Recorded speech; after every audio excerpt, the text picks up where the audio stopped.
Innal hamdalillah nahmaduhu wa nasta'inuhu wa nastaghfiruh wa na'udzu billahi min sururi anfusina wa min sayyiati a'malina. May yahdihillahu fala mudilla lahu wa may yudlil fala hadiya lahu. Asyhadu an la ilaha illallah wahdahu la syarika lahu. Khasana bi khairi kitabi unzil wa akramana bi khairi nabi ursil wa atamma alaina bi ni'mati dini surya dinul Islam. Qala Allah ta'ala fil kitabil aziz, al-yawma akmaltu lakum dinakum wa atmamtu alaikum ni'mati wa raditu lakumul islam madina. Wa asyhadu anna Muhammadan abduhu wa rasul allazi adal amanat wa ballaga rasala wa nasaha lil ummat wa jahada fil haqqi jihad wa tarakana mahajjatal ba'ida ila iluha kana hariha. Allahumma salli wa sallim wa barik ala sayyidina wa maulana Muhammad wa ala alihi wa ashabi ajmain. Para alim ulama, para mujahid mujahidah yang dirahmati oleh Allah Subhanahu wa taala. Puji syukur selalu mengalir di sela-sela jiwa raga kita memuji Allah Tabaraka wa Ta'ala. Oleh karena segala limpahan rahmat dan kasih sayangnya, alhamdulillah, di waktu subuh duha hari ini Allah menggerakkan jiwa raga kita untuk berbondong-bondong membanjiri majelis ini. Semoga Bapak Ibu dan kita semua yang duduk di majelis ini, kita sedang proses belajar duduk di taman-taman surganya Allah Subhanahu wa Ta'ala. Salam teriring selawat kepada manusia agung, manusia sempurna, mubalik terbaik dari Allah Subhanahu wa Ta'ala, yang sengaja dikirim oleh Allah untuk penduduk akhir zaman, datang dengan ketenarannya, datang dengan kedamaiannya, datang dengan membangun paradigma dan peradaban baru untuk penduduk manusia hidup di akhir zaman.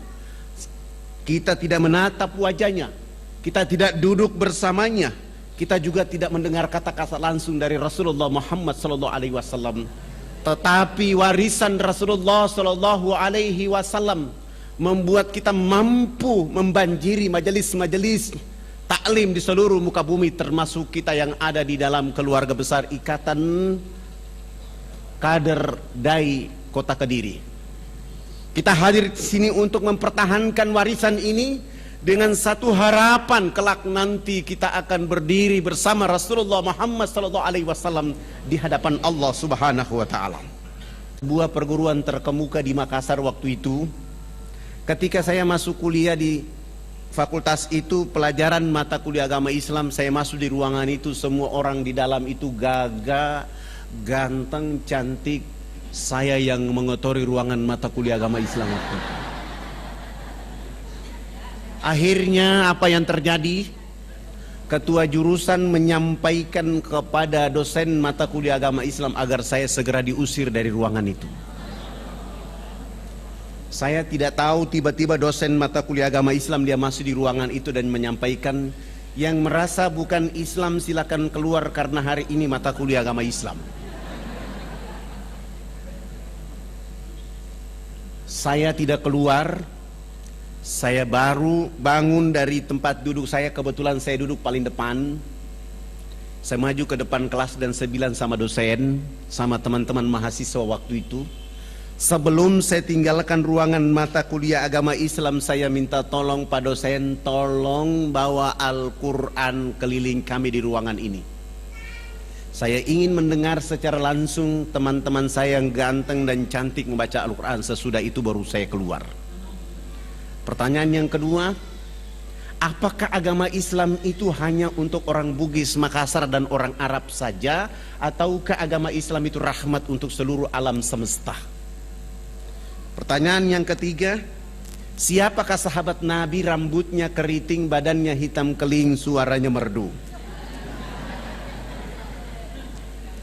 Dosen tidak menjawab pertanyaan pertama dan kedua, tapi langsung membawa Al-Quran mengelilingi kami dalam ruangan. Di depan muka saya minta Al-Quran. Dosen juga belum percaya bahwa saya muslim. Lewat saja sampai urutan mahasiswa 45, 46 dan saya merampas Al-Quran dari tangan dosen dengan urutan 47. Subhanallah, begitu saya buka Al-Quran secara acak-acakan, surat yang diperlihatkan oleh Allah kepada saya adalah surat Al-Hasyr yang artinya pengusiran.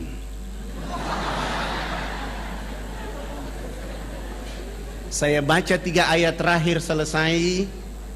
Dosen waktu itu mengatakan dari 47 mahasiswa, hanya 7 mahasiswa saja yang bisa membaca Al-Quran secara baik dan benar menurut dosen pada tahun itu.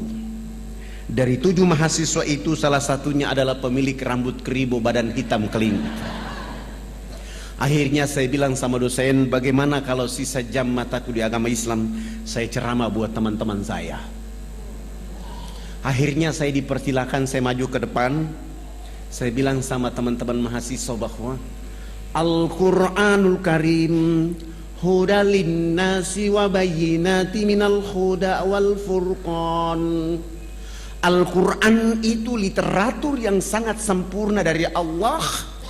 Tadi ada di Lauhil Mahfuz, tapi Allah dengan sengaja menurunkannya menjadi mujizat berangsur-angsur kepada Rasulullah Muhammad SAW dengan tujuan untuk mencerdaskan dan mencerahkan penduduk bumi agar mereka mampu tahu mana yang haram, mana yang halal, mana yang hak, mana yang batil. Mengapa demikian? Allah menjelaskan kepada kita, zalikal kitabu la raiba fihi hudalil muttaqin. Kitab Al-Quran itu tidak ada keraguan di dalamnya dan petunjuk bagi orang yang bertakwa. Mengapa? Karena Al-Quran itu menginformasikan seluruh informasi orang sukses pada masa lalu, dan ketika orang sukses pada hari ini mengimaninya, mendalaminya, mengamalkannya, mereka akan menjadi orang sukses pada masa akan datang, tidak saja di dunia, juga di hadapan Allah Subhanahu wa ta'ala. Allah tidak pernah berfirman bahwa orang Arab yang paling hebat. Allah juga tidak pernah berfirman bahwa orang Bugis yang paling hebat. Dan Allah juga tidak pernah berfirman bahwa orang Irian yang paling hebat. Allah hanya berfirman orang yang paling hebat adalah mereka yang memiliki bendera inna akramakum indallahi atqakum. Saya ceramah sampai 1,5 jam mata kuliah agama Islam selesai. Dosen mengatakan bahwa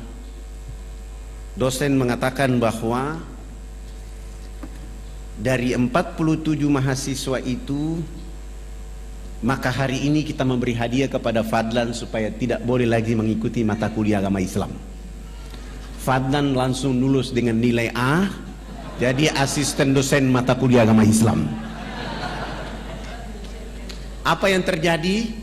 Karena selama ini opini terang berkembang di seluruh tanah air Indonesia, kalau cerita Irian pasti semua orang tahu koteka, perang suku dan bukan Islam. Sehingga wajar salam saya tidak dibalas, saya diawasi di masjid, saya diusir dari Fakultas Ekonomi ketika mata kuliah agama Islam. Padahal dari catatan-catatan sejarah agama yang ada di Irian, agama Islam agama yang tertua dan pertama sekali, yaitu pada tanggal 17 Juli 1214 Masehi, Iskandar Shah melakukan dakwah dari Pasai ke Perlis Malaysia, Solok Filipina, turun ke Tidore, dan dari Tidore dia datang ke Irian. Nama Irian dulu bukan Papua, nama Irian dulu bukan Irian, nama Irian dulu adalah Nuar. Nuar artinya negeri yang menyimpan cahaya rahasia. Nama ini diganti oleh Portugis dengan beranda dengan istilah Papua. Kata Papua berasal dari bahasa Tidore, dari kata Papaua. Orang Tidore memanggil orang Irian Papaua, artinya saudara tua. Begitu diganti dengan kata Papua, maka konotasinya menjadi buruk. Hitam, keriting, perampok, pemerkosa, suka makan orang. Padahal sampai hari ini belum pernah ada orang Nuar makan orang kecuali Sumanto. Tujuannya apa? Kamu keriting, kamu hitam, kamu tidak sama dengan Maluku, Sulawesi, Jawa, Sumatera, Kalimantan, Bali, NTT, NTB, maka kamu harus bikin negara sendiri. kamu tidak boleh masuk dalam bingkai negara kesatuan Republik Indonesia. Tetapi para alim ulama pada masa lalu berjuang dengan semangat. Alhamdulillah, kami tetap menjadi bagian dari negara kesatuan Republik Indonesia. Begitu kembali ke pangkuan Ibu Pertiwi, tidak menggunakan kata Nuar, tidak menggunakan kata Papua, tapi menggunakan kata Irian. Kata Irian berasal dari 3 bahasa. Bahasa Biak dari kata Marien, bumi yang panas. Bahasa Irarutu dari kata Iriano, daratan yang besar. Dan Ibnu Batuta pada tahun 1517 Masehi sudah sampai di Nuar, melihat sebagian orang telanjang, dia menyebut Urian. Marien, Iriano dan Urian dalam kesepakatan menjadi Irian. Irian itu istilah politik ikut Republik Indonesia anti Nederland. Ditambah Barat berubah menjadi Irian Barat, ditambah Jaya berubah menjadi Irian Jaya. Alhamdulillah, kami anak-anak muslim langsung bergerak menggunakan kata Nuar atau Irian.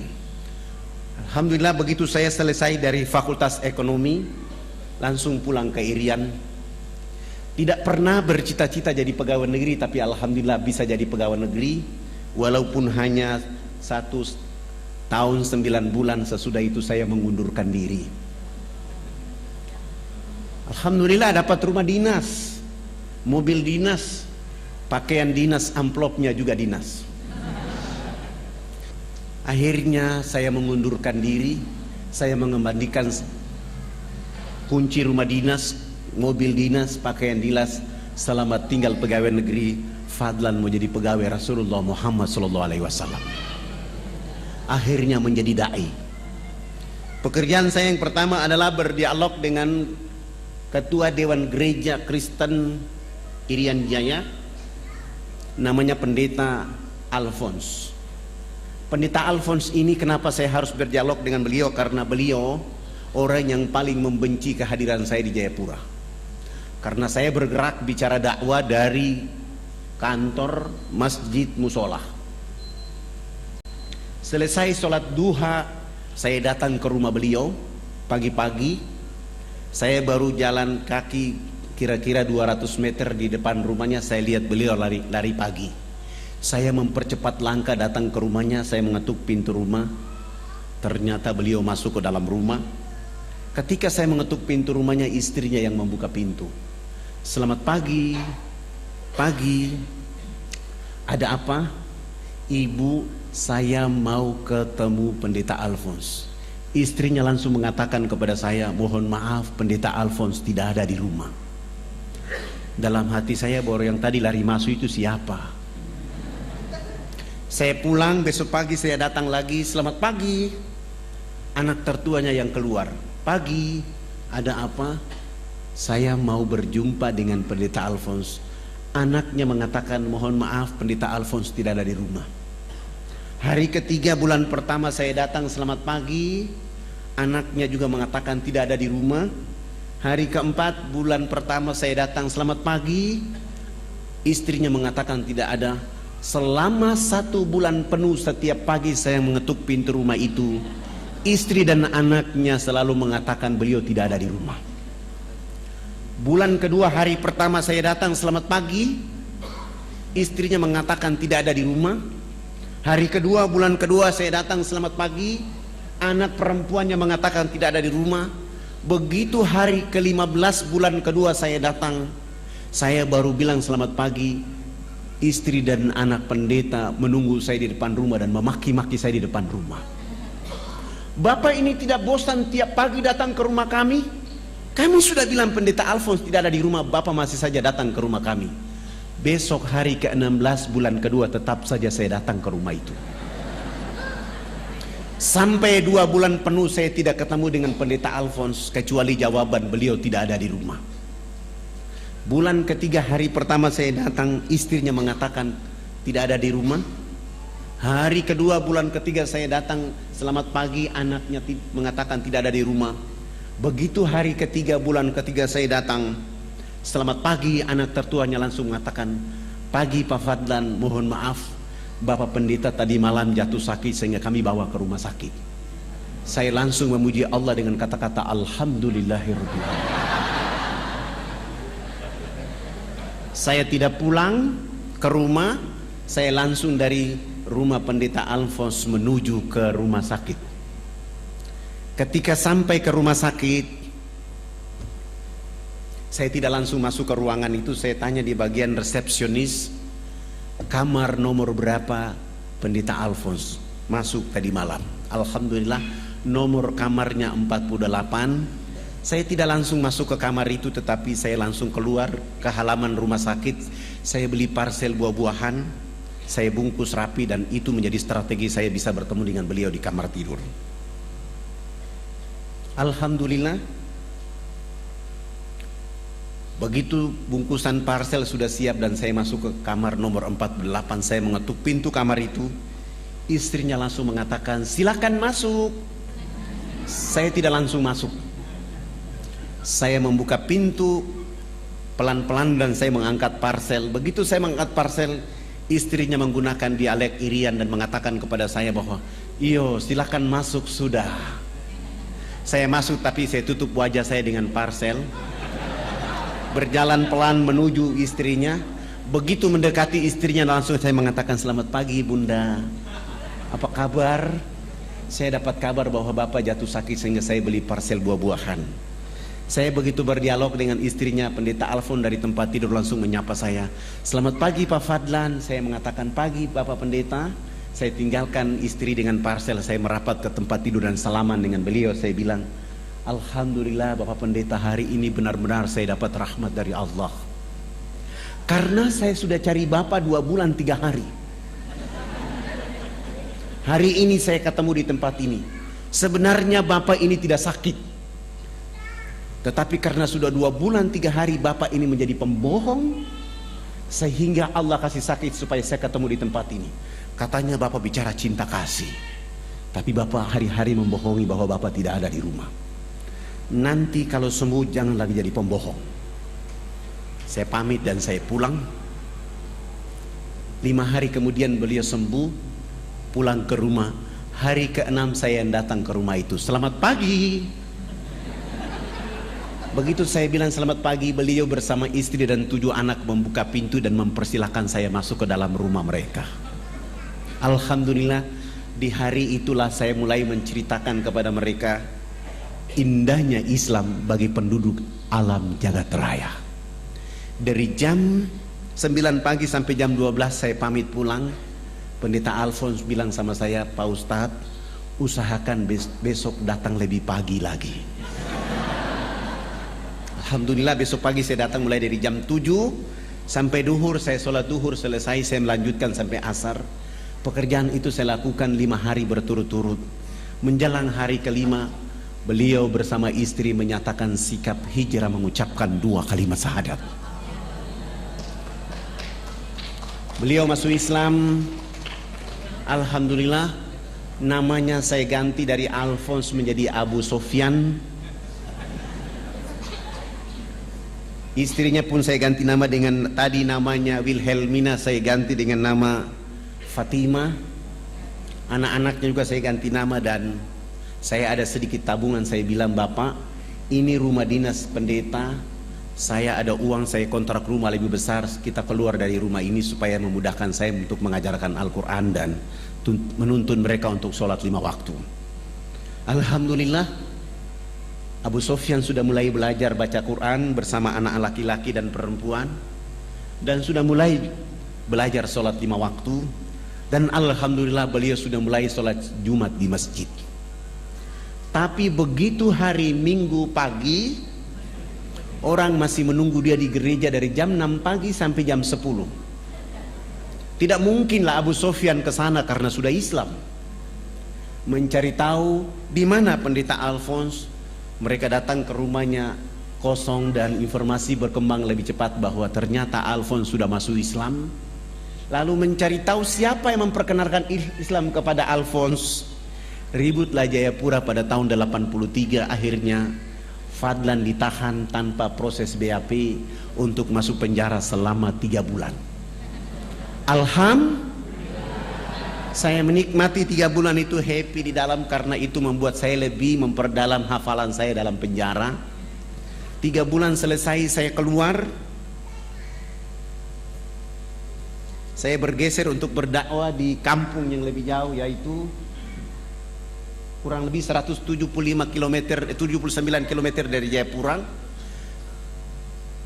Begitu kami turun mau berdakwah, saya disambut oleh kepala suku Genyem dengan tombak di betis kaki kiri saya sehingga saya terjatuh. Teman-teman saya mengatakan kita harus lawan, saya bilang tidak boleh. Kalian harus bawa saya ke rumah sakit. Akhirnya saya kembali masuk rumah sakit selama 3 bulan di rumah sakit. Setelah 3 bulan sembuh, saya bilang kita kembali lagi ke kampung ini. 3 bulan sembuh, kami datang lagi ke kampung itu membawa bantuan dakwah. Subhanallah, begitu kami datang, kepala suku yang menombak kaki saya 3 bulan yang lalu justru dia yang jatuh sakit. Saya bilang sama para dai, kasih naik dia di kendaraan kita dan kita bawa dia ke kota, kami rawat dia di kota selama 2 minggu. Setelah dia sehat walafiat, kami antar kembali lagi ke kampungnya. 1 minggu kemudian kami kembali ke kampung. Subhanallah, kepala suku bersama 15 kepala keluarga di kampung kecil itu pun hijrah mengucapkan 2 kalimat syahadat. Ribut lagi Jayapura, saya ditahan lagi tanpa proses BAP untuk masuk penjara selama 6 bulan. Saya menikmati 6 bulan itu dengan happy, dengan senang hati karena Allah dan Rasulnya. Saya keluar dari 6 bulan itu, tetap saja saya berdakwah di sekitar Jayapura sini. Begitu saya berdakwah, subhanallah, Allah meningkatkan kualitas dakwah. 30 kepala keluarga di sekitar Jayapura pun hijrah mengucapkan 2 kalimat syahadat. Ribut lagi Jayapura, saya ditahan lagi tanpa proses BAP untuk masuk penjara selama 9 bulan.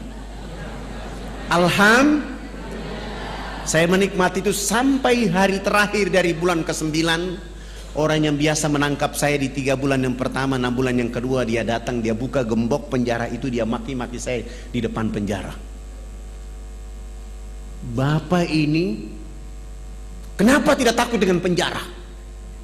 Tiap bulan tidak ada orang lain yang masuk ke ruangan ini kecuali Anda.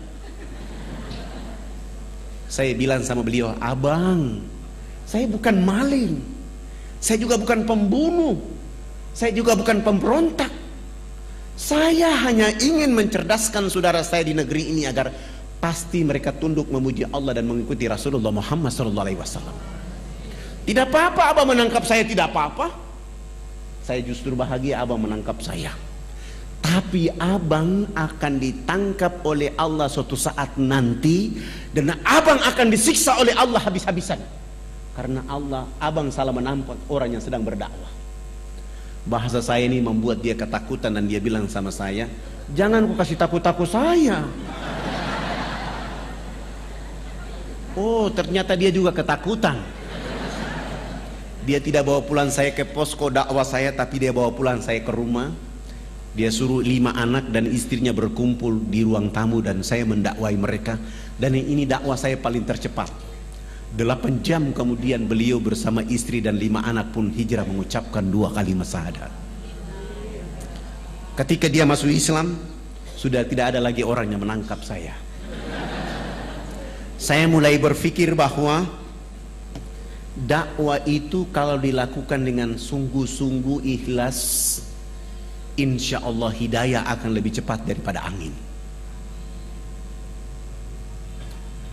Akhirnya saya mengumpulkan para dai supaya kita akan melakukan dakwah itu menjadi pekerjaan bergengsi dari Allah. Dan saya mengatakan kepada seluruh dai yang ada di Irian, pekerjaan yang paling bergengsi adalah dakwah. Siapa orang yang melakukan pekerjaan bergengsi ini, maka aktivitas kehidupannya dijauhkan dari segala fitnah.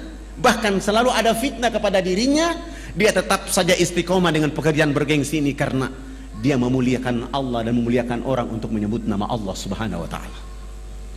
Kami mulai berpikir mencari daerah yang lebih jauh, yaitu jalan dari Jayapura ke Wamena. Karena waktu itu kami belum punya fasilitas dakwah. Akhirnya mau dan tidak mau jalan kaki dari Jayapura ke Wamena. Berapa lama? 3 bulan baru sampai. Ini pekerjaan bergengsi. Karena Rasulullah SAW melakukan itu dari Mekah ke Madinah dalam keadaan dikejar, air susah, makanan susah. Tapi kalau di negeri ini air berlimpah, makanan berlimpah, maka nggak ada alasan bahwa jauh. Kami coba untuk jalan kaki. Kami 20 orang jalan kaki di perjalanan 1 bulan. Teman-teman saya 19 orang, mereka kehabisan energi tenaga. Mereka bilang, Ustadz, kalau kita memaksa diri 3 bulan sampai ke Wamena belum berdakwah, kita sudah dibunuh oleh orang. Akhirnya kami pergi 1 bulan, kembali ke Jayapura 1 bulan, tidak ada dakwah. Bagaimana caranya bisa sampai ke Wamena? Saya mulai menggunakan siasa, yaitu saya ke kantor desa supaya nama kami semua diganti. Foto-foto kami, KTP-nya diganti nama, yang nama Abidin dengan nama Markus, yang nama Zainuddin dengan nama Wilhelmus, yang nama Abidin dengan nama Paulus, yang nama Fadlan dengan nama Leo. Agamanya dikasih kosong. Dengan cara ini baru kami bisa beli tiket pesawat misionaris. Begitu membawa nama Markus, akhirnya bisa dibeli. Kami beli tiket semuanya. Sesudah itu besok pagi kami akan terbang ke Jayapura. Malam harinya kami menyediakan modal dakwah berupa sabun mandi 7 karton, sampo 7 karton, odol 7 karton, sikat gigi 7 karton, dan pakaian layak pakai 7 karung. Mencoba untuk berdakwah di Wamena. Alhamdulillah 45 menit kemudian kami tiba di Wamena. Ketika kami sampai ke Wamena, kami disambut oleh saudara-saudara kami, tapi sayang mereka dalam keadaan telanjang. Mohon maaf, ini bukan porno. Mereka dalam keadaan seperti ini.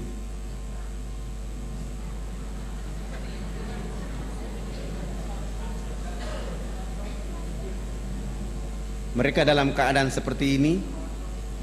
Mereka dalam keadaan seperti ini. Mereka dalam keadaan seperti ini. Ketika melihat keadaan seperti ini, saya mulai bilang sama para dai bahwa 1 minggu pertama kita tidak boleh berdakwah, kita akan pelajari bagaimana keadaan mereka. Ternyata saudara-saudara kita di pedalaman itu tidak punya pakaian, maka mereka pakai pakaian seperti itu. Tapi gereja dan misionaris mengatakan bahwa ini adalah pakaian kebudayaan.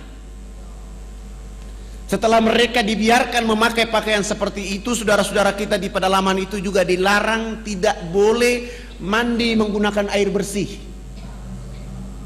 Mereka hanya boleh mandi dengan melulurkan tubuh badannya dengan minyak lemak babi. Sudah tidak pakai baju, pakaian, badannya dilulurkan dengan lemak minyak babi, bau badan yang sangat tidak enak. Mereka berdiri dengan jarak 500 meter dari arah mata angin kita di sini yang hancur. Bau yang sangat tidak enak. Setelah dalam keadaan kondisi seperti itu, orang asing itu melalui Australia membawa minuman keras masuk melalui Port Moresby dengan pesawat kecil itu masuk ke pedalaman ini, kasih minum saudara-saudara kita di sana. Mereka minum, mereka mabok, ada yang teler dan tidur dengan babi dalam kandang. Ada ibu-ibu kita yang melahirkan di pedalaman itu seperti binatang yang beranak di bawah pohon. Begitu bayinya keluar dari rahimnya, untuk memutuskan ari-ari dengan bayi menggunakan ujung batu yang tajam. Sesudah itu ibu anak manusia itu dilarang menyusui anak kandungnya dengan air susu di sebelah kanan. Dia hanya boleh menyusui anak kandungnya dengan air susu di sebelah kiri. Air susu di sebelah kanan dipersembahkan untuk anak babi. Mohon maaf, ini juga bukan porno, ini sengaja saya tunjukkan. Babi di sebelah, anak kandungnya di sebelah kiri. Begitu kami menonton ini, melihat keadaan ini, kami 20 orang semua menangis, mencium bumi Allah dan mengatakan kepada Allah, ini sungguh kita yang paling berdosa. Kenapa? Kita sudah merdeka bertahun-tahun, masih ada warga negara kita yang dibiarkan oleh orang lain di negeri ini dalam keadaan seperti itu. Saya bilang sama teman-teman, ini tidak ada cara lain, tidak ada peraturan lain kecuali dakwah dengan Islam. Bagaimana cara berdakwah? Menurut Allah dalam surat An-Nahl ayat 125. Surat 16 ayat 125. Serulah manusia ke jalan agama Tuhanmu dengan hikmah, arif, bijaksana. Berdialog dengan mereka pun dengan arif dan bijaksana. Kepada siapa Allah beri petunjuk? kepada siapa Allah sesatkan. Saya mentadaburi ayat ini dengan menggunakan sabun mandi.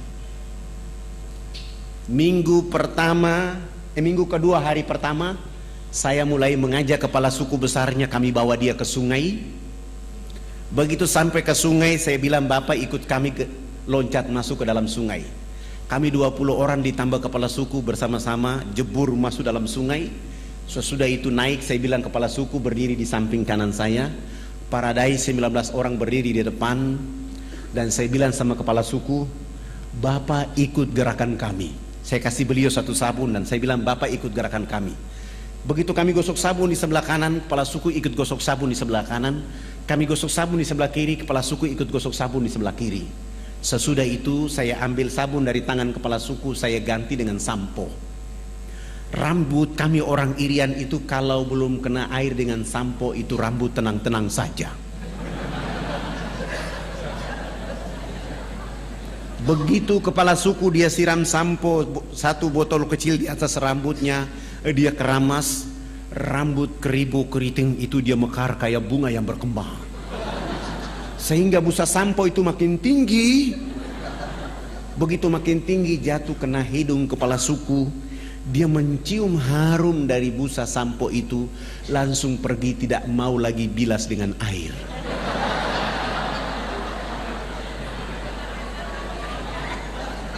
Begitu dia jalan, para dai mengatakan, Bapak kepala suku, harus disiram dengan air. Kepala suku menjawab, tidak anak, ini wangi. Rupanya selama hidupnya baru pertama mencium bau harum. Kepala suku ini 6 hari berturut-turut mandi tidak pernah bilas dengan air. Di hari ke-6 beliau ikut kami datang mandi jebur dalam sungai. Sesudah itu naik, beliau gosok sabun, gosok sampo, dia pakai koteka kayak tadi, berjalan kayak kuntilanak yang berjalan. Kena matahari, busa sabun itu kering di badan, busa sampo kering di rambut. Kepala suku langsung ke kebun bekerja seperti biasa seorang petani. Jam 2 siang dia pulang ke rumah. Pada saat pulang ke rumah Allah turunkan rahmat berupa hujan kena di tubuh badan. Busa sampo dan busa sabun yang tadi kering itu muncul kembali. Beliau gosok-gosok sampai hilang itu busa sampo dan sabun. Allah ganti dengan kesegaran jasmani. Kepala suku ini tiba di rumah, tidur dari jam 3 sore sampai jam 9 pagi hari berikutnya. Begitu pagi-pagi kami datang ke rumahnya jam 9 pagi, kepala suku langsung angkat bicara. Anak, mandi yang benar itu yang anak ajarkan. Bapak kemarin dimandikan oleh Tuhan Sang Pencipta sehingga Bapak tadi malam tidur menjadi enak. Selama ini Bapak belum pernah tidur enak seperti tadi malam. Oh, bagaimana kalau pagi ini Bapak ikut mandi? Beliau dengan senang hati ikut kami ke sungai. Hari itu baru mandi dan resmi bilas. Naik tidur dari jam 9 pagi sampai jam 3 sore hari itu. Begitu dia bangun tidur, di sana ada kecerdasan, di sana ada pencerahan. Dia mulai kampanye kepada 28 titik adat beliau. Besok pagi yang berkumpul di lapangan dekat sungai itu sebanyak 3.712 orang.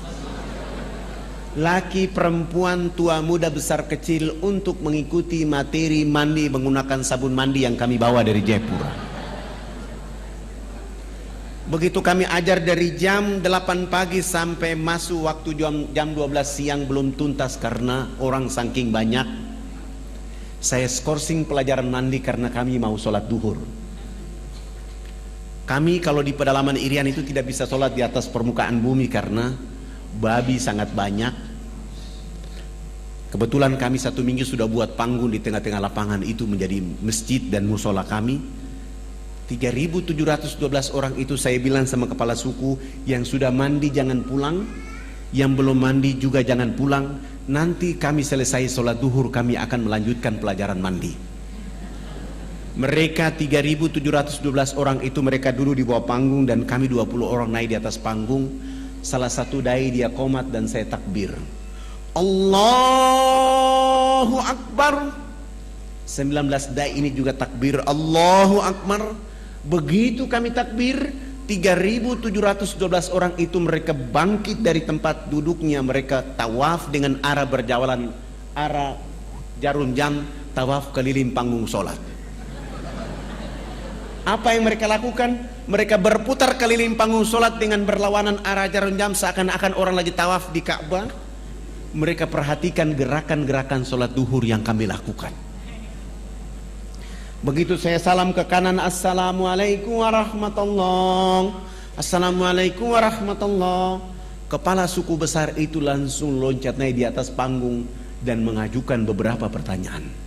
Anak, kenapa anak dengan teman-teman berdiri dan angkat tangan dan mulutnya bicara-bicara? Itu maksudnya apa? Saya bilang subhanallah, baru mandi cerdas begini. Bagaimana saya bisa mampu menjawab pertanyaan itu? Hampir saya tidak sanggup. Tapi tiba-tiba ada ilham dari Allah untuk saya menjawab. Saya bilang sama kepala suku dan masyarakat, Bapak kepala suku dan masyarakat dan mama-mama yang ada di sini, kami di atas panggung ini agama kami Islam. Dalam agama kami diperintahkan Tuhan Allah Sang Pencipta dalam satu hari 5 kali menghadapnya di saat dan waktu yang ditentukan.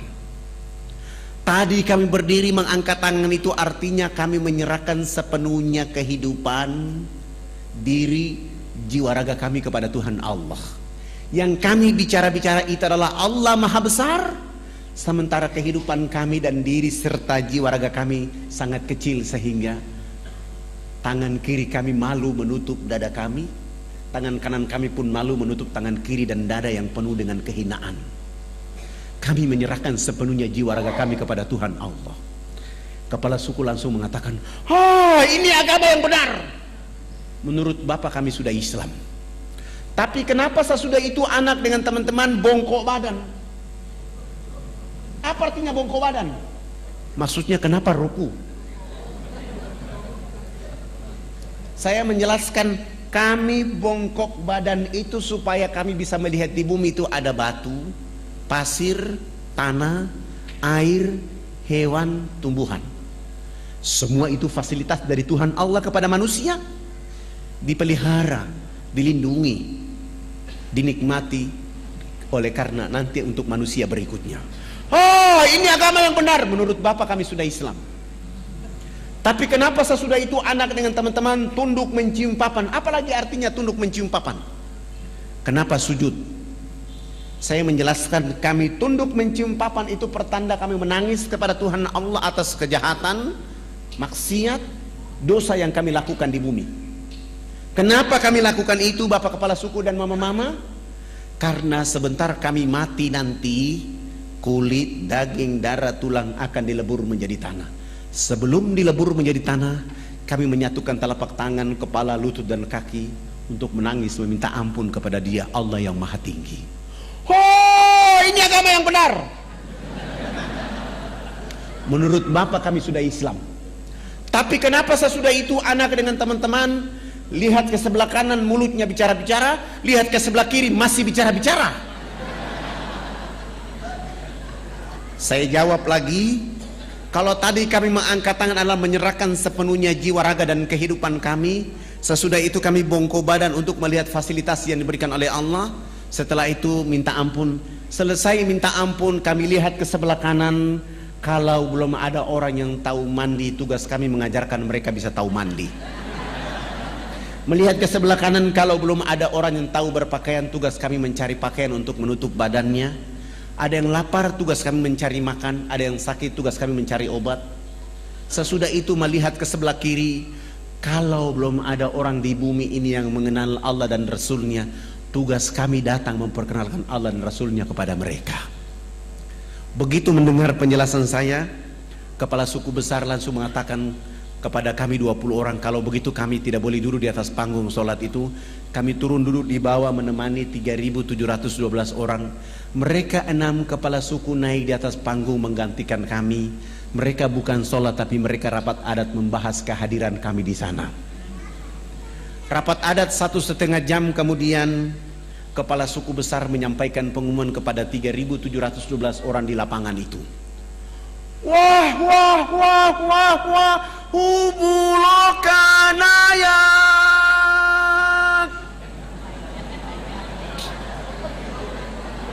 Saya kasih contoh kepala suku, saya kenakan saya kepala suku, Bapak Ibu 3.712 orang. Karena saya ini orang fak-fak, saya tidak tahu bahasa Wamena. Karena bahasa yang ada di Irian itu ada 324 bahasa. Saya tanya kepada orang yang ada di bawah saya apa yang dimaksud oleh kepala suku, ternyata artinya buat kami 20 orang sangat berbahagia. Hari ini kita senang, hari ini kita gembira karena anak-anak ini sudah datang di tempat kita mengajarkan agama yang benar. Dalam rapat adat kami mengatakan bahwa kita yang ada di lapangan ini harus mengikuti agama yang mereka ajarkan. Kami 20 orang langsung sujud syukur dan menangis berterima kasih kepada Allah Subhanahu wa taala. Terima kasih Allah ya Rabb. Kami belum menyebut namamu ke dalam dada mereka. Kami belum mengajarkan nama kekasih Muhammad ke dalam hati mereka. Kami hanya bawa rizkimu berupa sabun, odol, sikat gigi ya Allah ya Rabb. Lalu kami tidak sanggup berhadapan dengan 3.712 orang itu karena mereka dalam keadaan telanjang, dalam keadaan bau badan, dalam keadaan bodoh, dalam keadaan miskin, tetapi mereka mampu mengatakan kepada Allah dan Rasulnya, asyhadu an la ilaha illallah wa asyhadu anna Muhammad Rasulullah. Ya Allah, mereka dalam keadaan miskin, telanjang, bodoh di bumimu. Dakwamu tiba di tengah-tengah kehidupan mereka. Mereka menyebut namamu. Pelihara dakwah ini, jaga dakwah ini, lindungi dakwah ini agar semua orang di negeri akan menyebut namamu dan nama Rasul Muhammad SAW. 3.712 orang masuk tanpa beban apapun, tanpa paksaan apapun. Mereka dengan mudah mengucapkan nama Allah dan nama Rasulullah Muhammad SAW. Setelah mereka mengucapkan 2 kalimat syahadat, kami berusaha untuk membimbing mereka agar mereka mampu menjadi hamba-hamba Allah. Sesudah itu pekerjaan berikut yang kami lakukan adalah berusaha untuk mengganti nama-nama mereka. Yang nama Abraham kami ganti dengan nama Ibrahim. Yang nama Yohanes kami ganti dengan nama Zainuddin. Yang nama Wilhelmus kami ganti dengan nama Abidin. Yang nama Paulus kami ganti dengan nama Abu Bakar, Hamzah. Dan itu nama-nama yang paling cocok kalau orang Irian masuk Islam. Sangat lucu kalau ada orang Irian masuk Islam, rambutnya keriting, badannya hitam kelin, dipanggil Subagio. Nggak cocok. Tapi Zainuddin, Iskandar, insya Allah. Setelah mengganti nama-nama mereka, pekerjaan berikut yang kami lakukan adalah melakukan hitanan masal mulai dari umur 7 bulan sampai umur 63 tahun. Alhamdulillah, waktu itu kami dibantu oleh ayahanda Dr. Mulia Tarmizi. Kebetulan beliau menjadi Komandan Lantamal Angkatan Laut di Jayapura. Beliau dulu bicara dakwah Islamiyah dan kami mengantar beliau ke atas menghitan saudara-saudara kita di sana. Alhamdulillah. Sesudah itu beliau menulis surat supaya saya membawa surat itu menghadap Presiden Soeharto di Jakarta. Kami bawa kepala-kepala suku. Kepala-kepala suku ini sudah pakai celana panjang, sudah pakai kemeja, bahkan sudah pakai jas. Tetapi mereka belum bisa pakai sepatu. Karena ukuran sepatunya waktu itu nomor 47. Selama hidupnya belum pernah menggunakan alas kaki, begitu masuk Islam disuruh pakai alas kaki. Terpaksa tidak ada jenis sepatu itu dan kami menggunakan sendal jepit. Kelebihan tumit kami bawa mereka. Naik pesawat dari Wamena ke Jayapura, Jayapura langsung menuju Makassar. Dari Makassar saya bawa mereka, kepala-kepala suku, melihat pembangunan di kota Makassar. Sesudah itu terbang di Jakarta. Tiba di Jakarta malam hari. Kami naik mobil dijemput oleh teman-teman di Jakarta dan kami bawa ke Wisma Haji Jalan Jaksa Jakarta Pusat. Istirahat. Pagi-pagi kami ke istana. Sampai ke istana, alhamdulillah Presiden Soeharto berkenan menerima kami. Beliau minta supaya pertemuannya jangan di istana tapi di rumahnya di Cendana. Selepas sholat asar kami langsung bertemu dengan beliau. Beliau berdiri dengan senyum ciri khasnya menyambut kehadiran kepala-kepala suku bersama saya. Kepala negara menyambut kepala suku, saling berpelukan, salaman. Sesudah itu dibawa masuk ke dalam ruang tamu, dikasih makan, dikasih minum, dikasih oleh-oleh. Setelah diberikan oleh-oleh, Pak Harto minta supaya kepala sukunya konferensi pers. Lalu kepala suku angkat bicara waktu itu. Bapak tidak pantas jadi presiden. Presiden macam apa hanya bangun Makassar, presiden macam apa hanya bangun Jakarta. Pemilu nanti saya akan bicara supaya tidak boleh lagi dipilih Haji Muhammad Soeharto jadi presiden. Kepala suku ini bicara berapi-api tapi pakai bahasa Wamena, Pak Harto juga tidak tahu.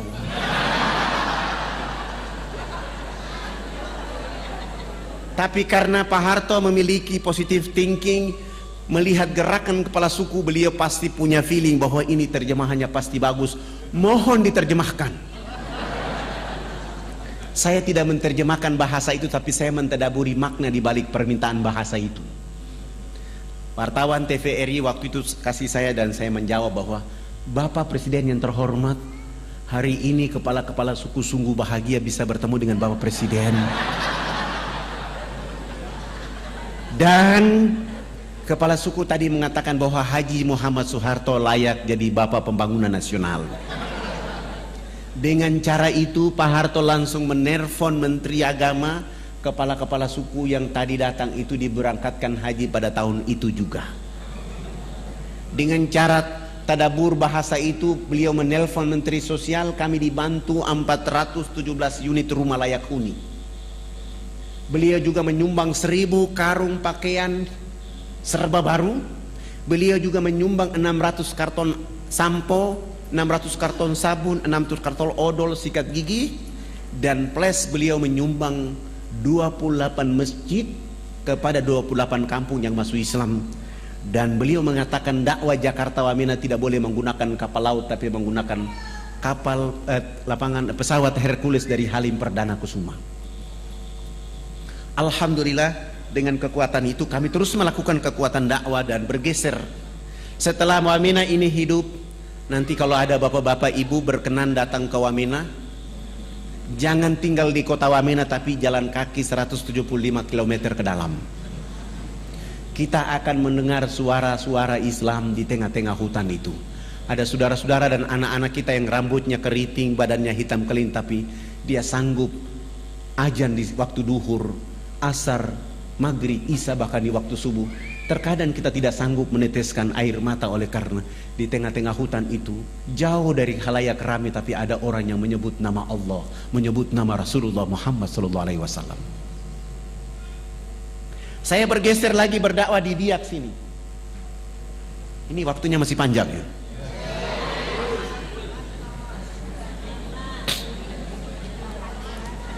Ketika saya berdakwah di Biak, saya sudah berdakwah selama 5 hari.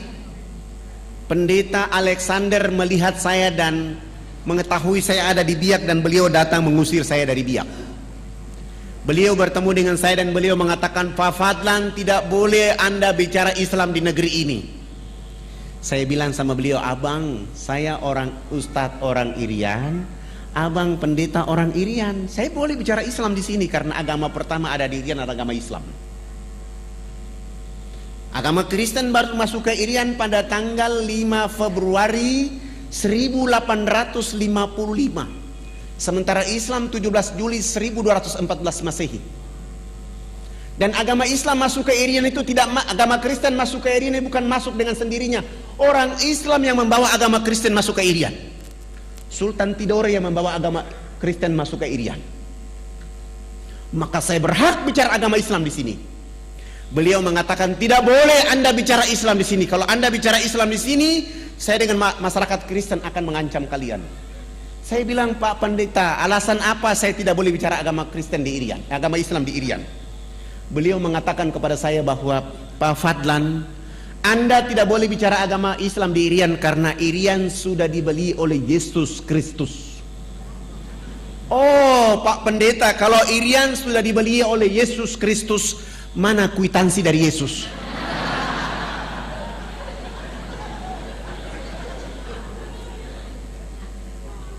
Begitu saya tanya kwitansi, langsung pendeta Alexander dia malu dan dia pergi. Saya tetap berdakwah di Biak selama 3 bulan. Kebetulan ada acara Isra Mi'raj. Saya diundang untuk menyampaikan hikmah Isra Mi'raj oleh ibu-ibu Dharma Wanita dan Majelis Ta'lim di Biak. Salah satu peserta tamu yang diundang adalah pendeta Alexander Rubebiar. Begitu saya datang, dipanggil langsung naik di atas mimbar. Begitu saya mengatakan Assalamualaikum warahmatullahi wabarakatuh, saya lihat ada pendeta di bawah. Saya tadi mau bicara tentang pentingnya sholat. Begitu saya lihat wajah pendeta Alexander, saya rubah bicara saya. Saya bilang begini, tidak ada agama di muka bumi ini yang diberi peluang dan kesempatan oleh Allah kecuali agama Islam. Begitu berartinya peluang dan kesempatan. Allah menghibur kekasihnya Rasulullah Muhammad SAW untuk melakukan perjalanan silaturahmi antar bumi, Mekah, Palestina. Perjalanan silaturahmi ini oleh karena seluruh keturunan dari Nabi Ibrahim turunnya di Palestina. Hanya satu saja Ismail yang turun di Mekah. Maka perjalanan antar bumi itu silaturahmi. Kenapa silaturahmi ini? Memperkuat Rasulullah oleh karena dia dalam keadaan sedih. Dan dalam perjalanan silaturahmi itu ada 2 wajah utama yang ditampilkan oleh Allah. Masjidil Haram, Masjidil Aqsa. Setelah itu naik ke Sidratul Muntaha untuk menerima oleh-oleh yang namanya peluang dan kesempatan. Sholat 5 waktu. Siapa orang yang tidak sholat duhur 1 kali saja, 1 waktu saja dia tidak sholat 5 waktu, telah kehilangan peluang dan kesempatan dari Allah Subhanahu wa ta'ala. Rumah boleh hangus, terbakar, harta boleh dicuri, tetapi kalau sholat 5 waktu 1 waktu saja dia tinggalkan, dia telah kehilangan segala-galanya dari Allah Subhanahu wa ta'ala. Dan itu hanya didapatkan dalam agama Islam. Agama lain tidak ada itu. Agama lain selalu mengatakan tugas Tuhan itu menciptakan dunia dan isinya. Sesudah itu Tuhan istirahat di surga. Urusan dunia Tuhan tidak boleh ikut campur. Nanti mau masuk surga cukup menyebut nama Yesus langsung masuk surga. Enak aja. Sengaja saya bicara begitu supaya pendeta Alexander dia tersinggung. Sesudah itu saya tutup pidato saya turun dan pendeta Alexander mendekati saya dan salaman dengan saya dan mengatakan, Pak Ustadz saya juga hadir. Mana kwitansi dari Yesus? Begitu saya tanya kwitansi tentang dia bilang kemarin itu, dia marah dan dia bilang, Pak Ustadz saya tersinggung. Kenapa tersinggung Pak? Saya ceramah di acara orang Islam, saya tidak ceramah di acara orang Kristen, dan saya tidak ceramah di khalayak ramai. Saya tidak tahu kalau abang ada di sini. Bagaimana kalau kita dialog antar umat beragama? Saya bilang, mohon maaf, saya orang yang paling tidak suka berdialog antar umat beragama. Saya bawa orang Islam, abang bawa orang Kristen, kita dialog akhirnya berkelahi bunuh-bunuhan. Saya tidak mau. Boleh dialog dengan saya hanya 4 persyaratan yang dipenuhi.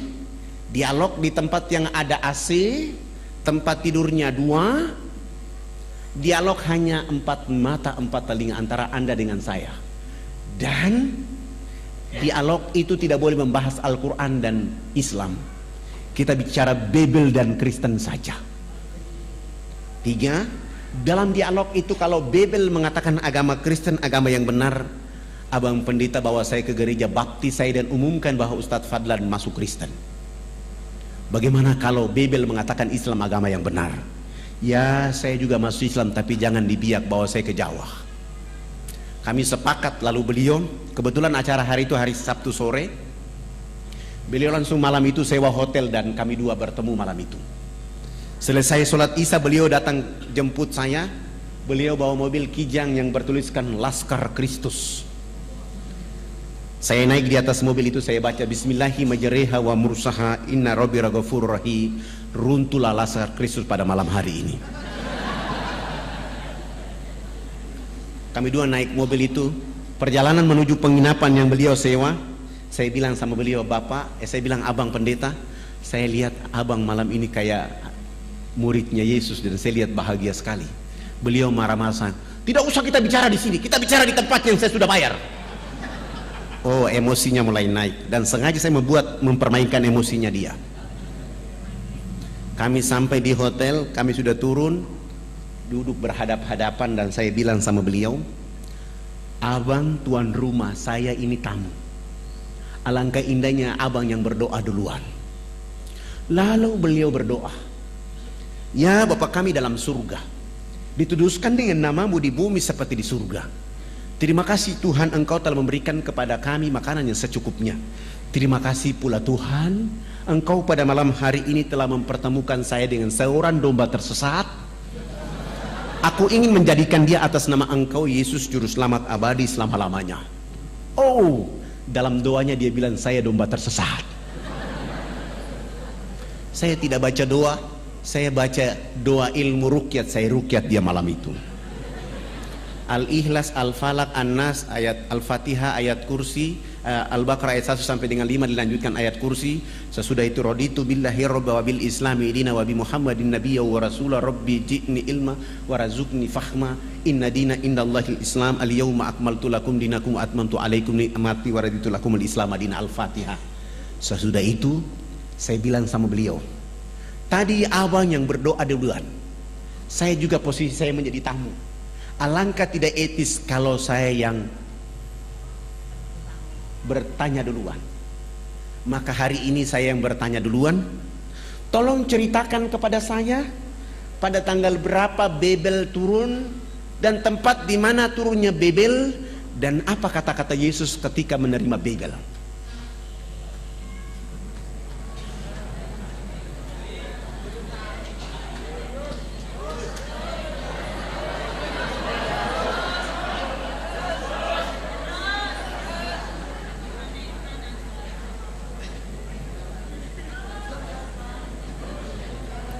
Iya, masih ada berapa menit? Waktu kita sampai jam 8.30. Alhamdulillah, saya rukyat selesai, mulai berdoa, dan beliau mulai membuka Babel, Paulus, Matius, Yesaya, Markus. Dia tidak menemukan ayat itu, dan saya bilang sama beliau, coba bantu saya lihat Yesaya 12 ayat 29. Di situ ada informasi, beliau baca, saya bilang itu kan kitab suci abang, silakan baca, saya ingin mendengar. Akan datang seorang nabi, diajarkan kitab kepadanya dengan kata-kata baca. Nabi itu mengatakan, aku tidak dapat membacanya. Ayat ini sekarang tinggal nomor ayat, isi ayat tidak ada. Cetakan terakhir saya periksa, tidak ada isi ayatnya. Supaya abang lebih kuat, tolong lihat Matius 7 ayat 21-23. Yesus akan mengusir orang-orang yang menyebutnya Tuhan. Terbitan baru merubah. Yesus menolak disebut guru yang baik. Begitu beliau baca, saya bilang sama beliau, bagaimana? Beliau bilang sama saya, Pak Ustadz, ayat ini salah cetak ini. Bagaimana mungkin salah cetak? Yang mencetaknya adalah doktor. Kalau mereka salah cetak, berarti Allah menutup hati mereka, menutup mata mereka. Karena Injil 62 sampai hari nama ini masih ada. Akhirnya kami tidur. Beliau bilang, udah Pak Ustadz, kita mengantuk dan sebaiknya kita tidur. Sudah jam 2 malam. Akhirnya kami tidur. Saya masuk kamar mandi wudu.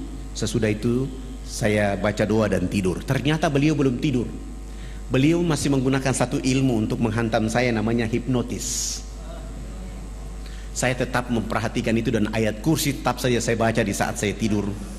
Alhamdulillah, saya yang bangun sholat subuh, dia yang ketiduran. Setelah saya sholat subuh selesai, lihat sudah jam 8 pagi, saya kasih bangun beliau. Saya bilang, abang katanya mau ke gereja, silakan bangun dan ke gereja. Beliau bangun dan ke gereja, tidak pakai jas lagi, pakaian biasa saja, sampai ke gereja, naik di atas mimbar dan mengatakan di dalam gereja bahwa hari ini saudara-saudara hamba Tuhan, terakhir saya berdiri di mimbar ini, hari ini saya keluar dari agama ini.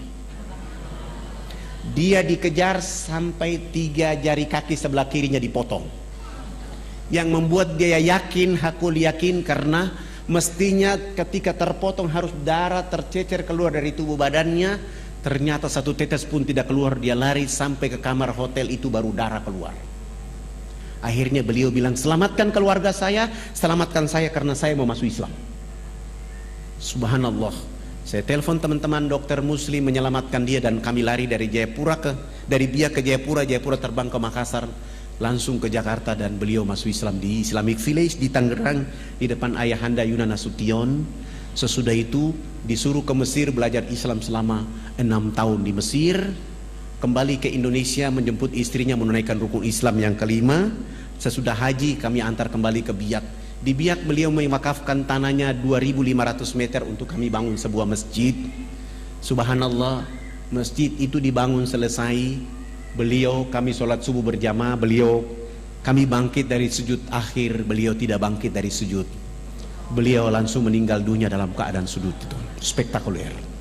Hari ini anak-anak beliau bersama kami sedang belajar di Sudan khusus untuk hadis Rasulullah, memahami hadis Rasulullah. Yang satu lagi masih ada di Medina, dengan harapan nanti pulang kami akan memperkaya dakwah dengan Islam. Bapak Ibu yang dirahmati oleh Allah Subhanahu wa taala, saya belum masuk ke cerita inti, kita masih di pembukaan. Tapi karena waktu sudah diminta oleh panitia dengan berdoa, saya minta mungkin kita akan nonton. Saya ada bawa CD, ada 100 CD, silakan dibagikan gratis. Saya serahkan kepada panitia, nanti panitia yang mengaturnya. Kalau yang tidak kebagian mohon di copy, disebarluaskan. Saya ingin cerita bahwa hari ini kita sudah bangun 1049 masjid di seluruh Irian. Hari ini sudah ada 229 kepala suku masuk Islam, dan 16 pendeta, 3 pastor pun hijrah menjadi muslim. Dan kami terus bergerak sehingga 171.000 orang mualaf di Irian, dengan harapan kita akan membuat negeri ini menjadi negeri muslim terbesar. Dan hari ini yang mayoritas di Irian adalah muslim. Penduduknya 3.700.000, umat Islam sudah 2.500.000. Dari 2.500.000 itu penduduk Ansor dan Muhajirin bersama-sama. Dan saya mohon doa dari Bapak Ibu, jangan lupa mendoakan kami, karena selepas dari sini kami akan membangun satu masjid di Jayapura, dan di Manokwari ada 2 masjid yang akan kami bangun. Masjid itu dengan nama yang sama, Masjid Yesus bin Maryam. Saya akan bangun masjid ini sebagai upaya untuk membuat saudara-saudara kita bertanya, kenapa memberi nama Masjid Yesus bin Maryam? Saya akan menjelaskan kepada mereka tentang Babel Markus. Aku melakukan kehendak Bapakku di surga, Tuhanku dan Tuhanmu Esa. Dan saya sampingnya saya tulis Qul huwallahu ahad, Allahus samad, lam yalid wa lam yulad wa lam yakul lahu kufuwan ahad. Dan saya akan menjelaskan kepada mereka tentang ayat ini supaya mereka akan faham, sehingga tidak boleh mereka melakukan sesuatu. Alhamdulillah, walaupun saya sudah ditombak berkali-kali, sudah dipanah berkali-kali, dan sudah terancam mau dibunuh, tapi bagi saya itu adalah kapsul-kapsul untuk terus berdakwah. Bagi saya itu adalah vitamin-vitamin untuk membawa nama Allah dan Rasul kepada orang-orang yang tidak mengerti, sehingga orang akan bangkit mengenal Allah, sehingga mereka akan tunduk memuji Allah Subhanahu wa taala. Saya punya cita-cita, kalau hari ini kita orang Indonesia sudah punya serambi Mekah, maka alangkah tidak layak serambi Madinah ada di Madura. Tidak layak. Serambi Madinah itu paling cocok ada di Nuar. Kenapa? Karena orang yang pertama sholat subuh di tanah air Indonesia bukan orang Kediri, bukan orang Makassar, bukan orang Jakarta, bukan orang Madura, bukan orang Aceh, tapi orang Irian lah yang pertama sholat subuh di tanah air Indonesia. Orang Irian yang pertama sholat Jumat di tanah air Indonesia. Orang Irian yang pertama buka puasa di tanah air Indonesia. Orang Irian yang pertama sholat Idul Fitri, sholat Idul Adha di tanah air Indonesia. 2 jam kemudian baru orang di Kediri.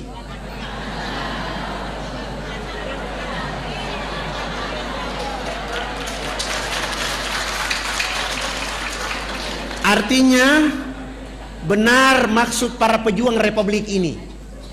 Indonesia dimulai dengan huruf alif, ditutup dengan huruf ain, iman dan ilmu. Maksudnya adalah orang Irian itu dengan iman, dengan ilmu, rambutnya keriting, badannya hitam kelim, tetapi dia yang mengatakan awal menjemput fajar. Allahu Akbar, Allahu Akbar, as-salatu khairum minan naum. Walaupun Mekah dan Madinah di situ tempat turunnya Nabi dan Rasul, tapi dia 8 jam kemudian. Walaupun Rasulullah mendakwakan Islam di sana, tapi keberkahan itu diawali dari Republik Indonesia, dari saudaranya yang rambut keriting hitam kelim. Sesudah itu baru yang lain. Artinya Islam begitu spektakuler buat penduduk bumi. Begitulah kemuliaan dakwanya Rasulullah. Begitulah kehebatan agama Islam. Tidak membedah-bedahkan yang keriting dan lurus, suku dan ras, tapi mereka bersama-sama diterkam dengan ayat-ayat Allah sehingga mereka menjadi cerdas, mereka menjadi mulia. Keriting bukan jadi persoalan, hitam keling bukan jadi persoalan, tetapi cahaya-cahaya Quran dan Islam membuat mereka menjadi satu. Maka benar kata Allah dalam firman-Nya kepada kita, ya ayuhan nas, inna khalaqnakum min dzakari wa untha wa ja'alnakum syu'uba wa aqbaila lita'arafu inna akramakum indallahi atqakum. Hai manusia, sesungguhnya kami menciptakan kamu dari seorang laki-laki dan perempuan, menjadikan kamu berbangsa-bangsa, bersuku-suku, supaya kamu saling kenal mengenal. Yang membuat perbedaan di antara kalian adalah takwa kepada Allah Subhanahu wa taala. Takwa tidak hanya milik pada orang hitam keriting, tapi milik semua apabila keimanan itu dekat dengan mereka. Demikian itu yang bisa disampaikan. Perlu kita memutar CD? Oke, sudah tidak bisa, tidak ada waktunya. Mungkin nanti sudah ada CD-nya bisa diputar. Untuk itu saya mengajak kita, mari kita sama-sama memohon ampun kepada Allah Subhanahu wa taala, menghadirkan jiwa raga kita memuji Allah Subhanahu wa taala, bersalawat kepada Rasulullah Muhammad sallallahu alaihi wasallam dengan satu harapan, tempat ini, majelis ini menjadi telaga-telaga perbaikan jiwa raga kita, telaga-telaga untuk membuat kita sepanjang hari, setiap minggu, setiap pekan kita mampu menyelam ke dalam telaga ini untuk bertemu Allah dan Rasul-Nya, dan menjadikan Kediri menjadi kiprah timbulnya dakwah terbaik. Ulama-ulama dan para mubalik-mubaliknya tampil untuk mengantarkan kalimat hak kepada seluruh penduduk yang ada di tanah air yang kita cintai. Marilah kita sama-sama baca Al-Fatihah. Semoga Al-Fatihah ini membuat kita menjadi mulia di hadapan Allah. Al-Fatihah.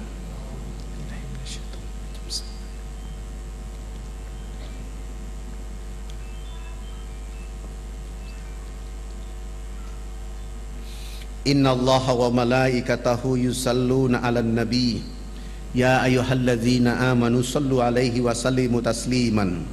Allahumma salli ala sayyidina Muhammadin fil awwalin wal akhirin. Allahumma salli ala sayyidina Muhammadin fin nabiyyin wal mursalin. Allahumma salli ala sayyidina Muhammadin fi kulli waqti wa khin. Wa sallam radhiyallahu tabarak wa ta'ala an sadatina ashab Rasulillahi ajmain. Amin. A'udzu billahi minasyaitonir rajim. Bismillahirrahmanirrahim. Hamdan syakirin, hamdan hamidin, hamdan naimin, hamdan yuafi ni'amahu wa yukaffi majidah.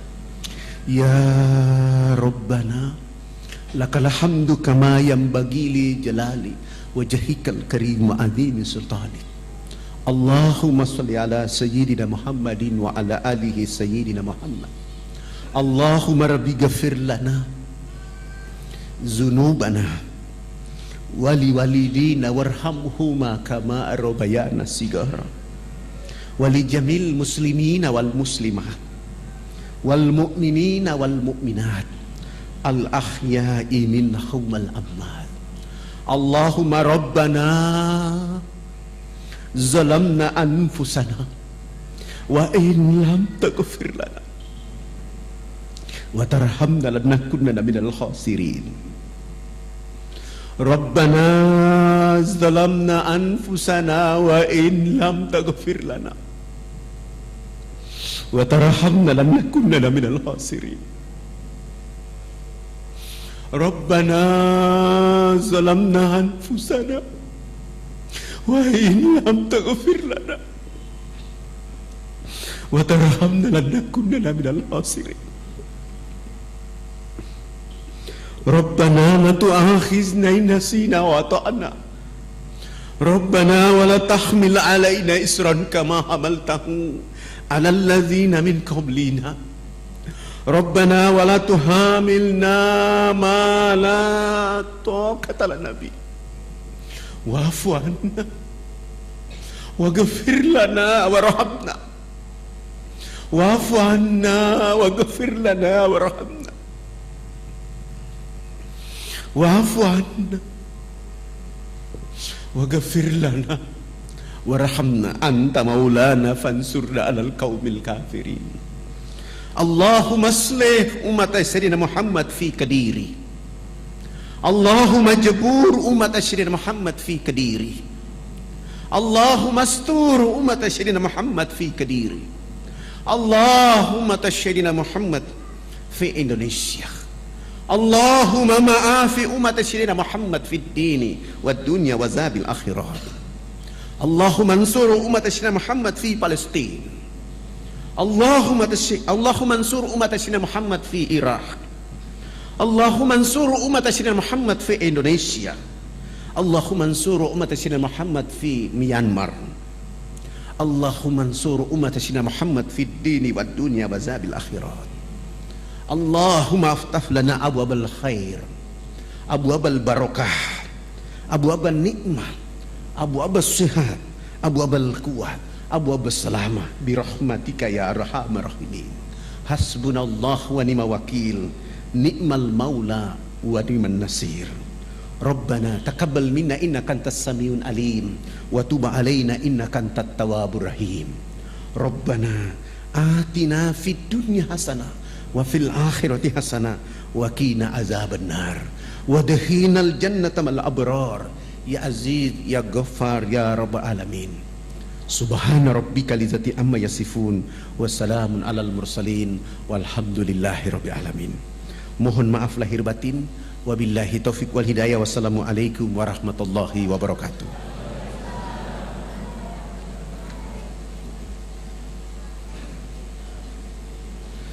Subhanallah.